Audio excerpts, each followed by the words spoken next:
Dans cette vidéo, tu vas comprendre pourquoi tu stresses trop et comment adapter ta gestion du stress au fonctionnement de ton cerveau. Écoute, si tu es cadre ou dirigeante, tu crois que c'est normal d'être très stressé dans ton travail et que tu vas gérer quoi qu'il arrive. Ce n'est pas aussi simple. Dopamine, acétylcholine, GABA, sérotonine, ton neurotransmetteur dominant décide comment tu réagis à la pression et à la charge mentale.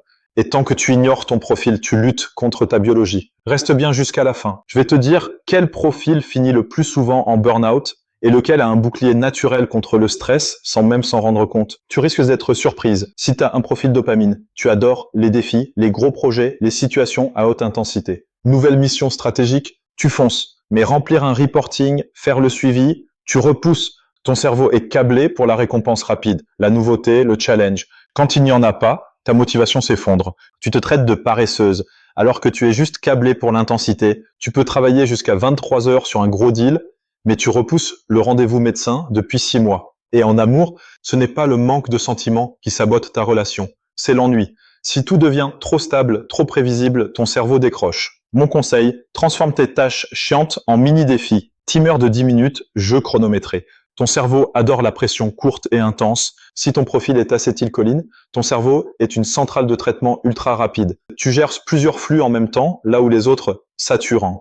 En réunion de crise, tu trouves l'angle auquel personne n'avait pensé. En amour, ton critère n'est pas que émotionnel. Tu veux une connexion intellectuelle profonde, un partenaire qui stimule ton cerveau, pas juste ton cœur. Et voilà ce qui te surprend souvent, tu répares tes relations comme tu résous un problème, tu analyses, tu construis des stratégies, tu cherches la solution idéale. Mon conseil, donne à ton cerveau une tâche claire et précise. Note tout, structure, fais des cartes mentales. Ton apaisement passe par la clarté cognitive. Si ton profil est GABA, tu es le ciment émotionnel de ton équipe.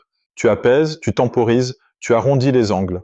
Résultat, tu gères bien le stress, tant que tu n'encaisses pas celui de tout le monde. Tu évites les conflits, tu préfères l'harmonie. En carrière, tu peux refuser une promo juste parce que l'inconnu te fait peur. Ce qui est surprenant, ton besoin de stabilité peut te bloquer dans des situations toxiques. Tu préfères rester dans un job qui t'éteint plutôt que de prendre un risque. Mon conseil, crée des rituels de sécurité pour toi, pas seulement pour les autres. Respiration lente, routine du soir, limite claire avec ton équipe.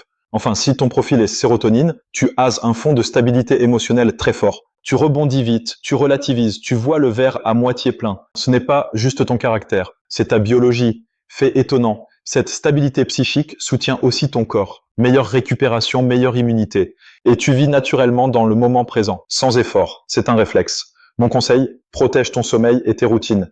Tu tiens tout ton équilibre là-dessus. Tu te souviens de la question du début? Quel profil finit le plus souvent en burn-out? Les dopamines, trop de pression, trop d'intensité, zéro récupération. Et elles se détestent quand elles procrastinent. Leur bouclier naturel, la sérotonine, grâce à sa résilience émotionnelle profonde.